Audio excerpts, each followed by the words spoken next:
मां गंगा, जिस पर 5 राज्यों की आबादी सीधे तौर पर निर्भर करती है, जो कितनी ही सहायक नदियों को अपने साथ लेकर चलती है। वही गंगा, जिसके लिए नमामि गंगे प्रोजेक्ट लाया गया, जिसके 346 प्रोजेक्ट में से सरकार 158 पूरा कर चुकी, जिसके लिए एनवायरमेंट एंड प्रोटेक्शन एक्ट 1986 के तहत नेशनल काउंसिल बनाई गई। National mirror for clean Ganga को लेकर आया गया, यानी देश की सबसे पवित्र नदी मानी जाने वाली गंगा को जिंदा रखने के लिए, उसे बचाने के लिए हम लगातार कोशिश कर रहे हैं। लेकिन अगर मैं ये कहूं कि गंगा तो फिर भी बदल रही है, तो आईआईटी कानपुर और भारतीय विज्ञान संस्थान बेंगलुरु ने एक शोध किया है, जिसमें यह सामने आया है कि गंगा नदी आने वाले समय में अपना रौद्र रूप दिखा सकती है।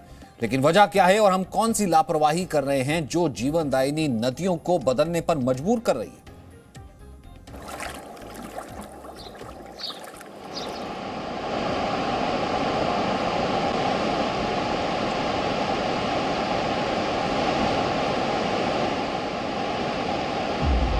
नदियों का पानी अगर बहते बहते रुक जाए तो क्या होगा?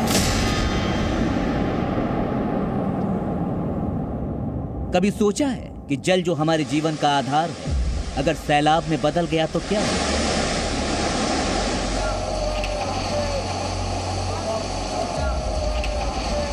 सोच कर देखिए, क्योंकि ये अब सिर्फ सवाल नहीं है, ऐसा सचमुच हो सकता है। देश की 40% आबादी को सींचने वाली गंगा नदी गुस्से में है। उत्तराखंड से निकली ये जलधारा पश्चिम बंगाल में समंदर में मिलने तक करोड़ों लोगों को जीवन देती है। लेकिन आने वाले कुछ वर्षों में ये कहानी अपना रुख मोड़ सकती है। एक नए शोध में ऐसा सामने आया है। आईआईटी कानपुर और भारतीय विज्ञान संस्थान बेंगलुरु ने मिलकर ये शोध किया, जिसमें बाढ़ के पूर्वानुमान के लिए गंगोत्री ग्लेशियर से ऋषिकेश तक 21,000 वर्ग किलोमीटर क्षेत्र का अध्ययन किया गया। इसके लिए बाढ़, बैराज बांध के निर्माण और नदी में जमा गाद के 50 साल के आंकड़ों का विश्लेषण किया गया। इसमें पता चला कि गंगोत्री ग्लेशियर से निकलने वाली गंगा नदी और संतोपत ग्लेशियर से शुरू होने वाली अलकनंदा नदी के प्रवाह और बेसिन में काफी बदलाव हुआ है। रिसर्च में यह भी सामने आया है कि अलकनंदा बेसिन में वर्ष 1995 से वर्ष 2005 तक पानी का प्रवाह दोगुना हो चुका है और अब गंगा नदी भी इसी तरह अपना स्वरूप बदल रही है, जिससे उसका प्रवाह बढ़ेगा, लिहाजा ज्यादा बड़े क्षेत्र में बाढ़ आएगी। इस शोध में शामिल आईआईटी कानपुर के भूविज्ञान विभाग में प्रोफेसर डॉक्टर राजीव सिन्हा ने इसकी 3 बड़ी वजहें बताई हैं। हमने ये पाया है कि इनकी 3 वजहें हैं। एक तो कि रेनफॉल की जो मात्रा है और रेनफॉल का जो पैटर्न है वो भी बदला है दोनों बेसिन में।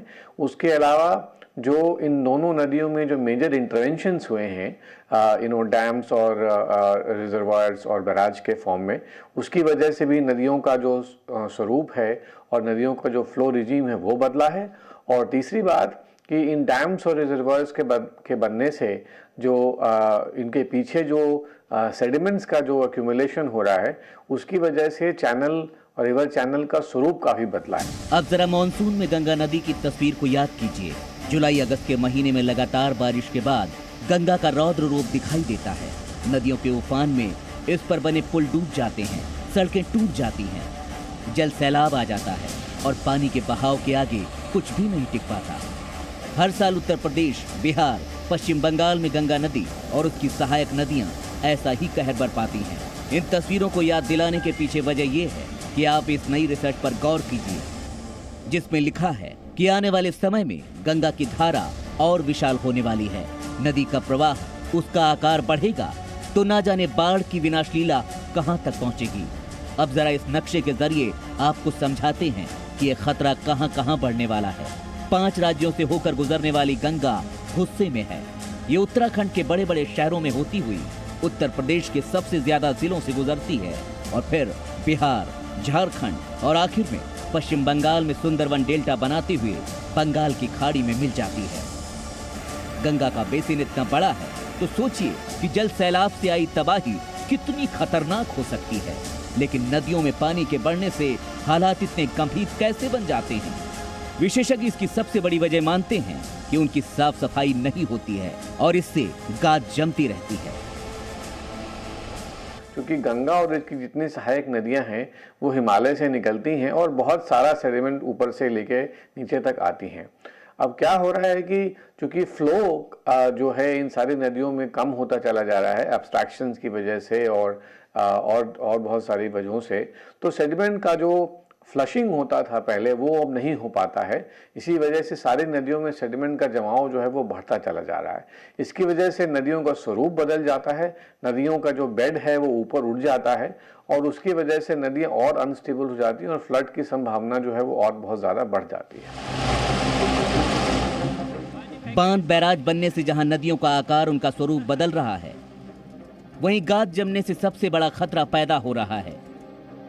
यह घटना भौगोलिक जरूर है, लेकिन इसके पीछे हम सब ही हैं। इसे आसान भाषा में आप एक उदाहरण से समझ सकते हैं। नदियां अपने साथ बहते हुए कई तरह के पदार्थ लेकर आती हैं। इनमें चट्टानों के टुकड़े, रेत, कंकड़ सब होता है। इन्हें ही सेडिमेंट यानी अवशेष कहते हैं। जैसे जैसे नदी आगे बढ़ती है, ये सेडिमेंट किनारे पर या नदी की सतह पर जमा होते जाते हैं। ऐसे में नदी का जलस्तर ऊपर आता जाता है। जैसे एक गिलास में पानी भरकर उसमें कंकड़ डालकर देखें तो पानी ऊपर आता जाएगा। नदियों के साथ भी ठीक ऐसा ही हो रहा है। समय समय पर उनकी सफाई न होने से गाद जमता जा रहा है और नदियों की क्षमता कम होती जा रही है। इसलिए बाढ़ जैसी आपदाएं और तेजी से और जल्दी जल्दी आ रही हैं।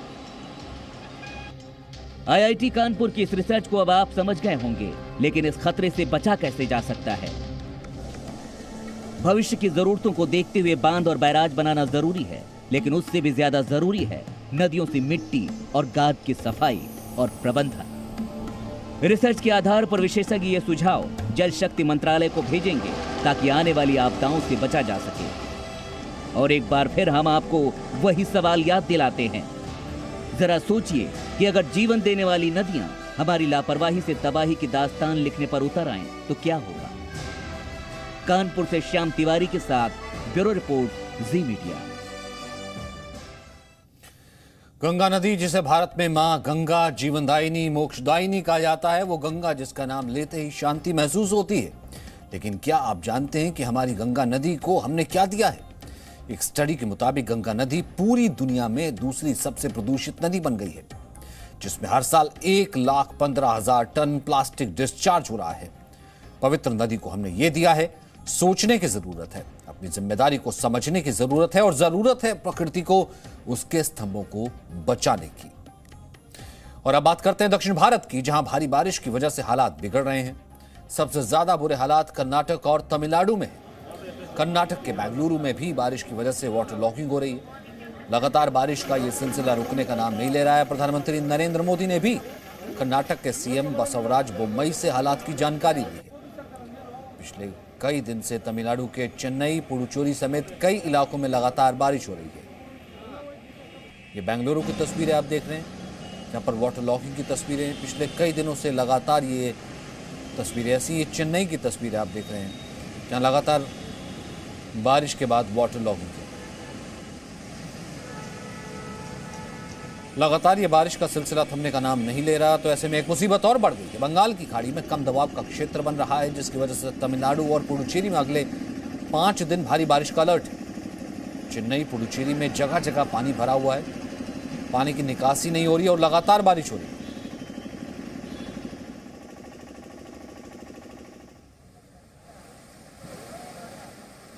Presenting B News app, available on Google Play and App Store. Download it now.